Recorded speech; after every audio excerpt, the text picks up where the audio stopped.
Hello, welcome back to the channel. Today we're diving into how to track your personal sleep schedule in Airtable, following our full 2025 guide. To kick off, sign into your Airtable account and create a new base. Let's call it Sleep Tracker.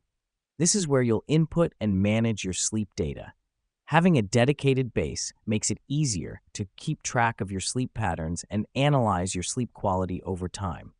Now that we've done that, let's create three key fields: date, sleep time, and wake time.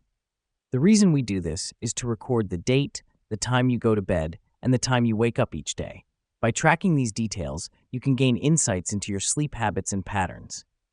Next up, you'll add a formula field and name it hours slept. This field will calculate the total hours you sleep each night.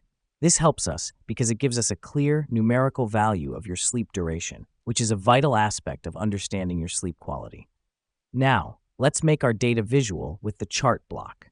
Select hours slept for the y-axis and date for the x-axis.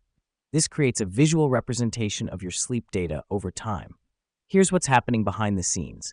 This chart will help you identify patterns, spot irregularities, and track changes in your sleep duration.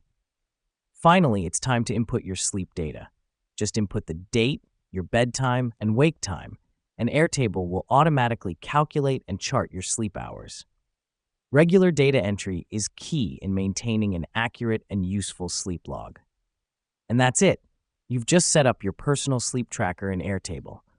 Remember, tracking your sleep schedule is the first step towards improving your sleep health. Thanks for watching, and until next time, sweet dreams.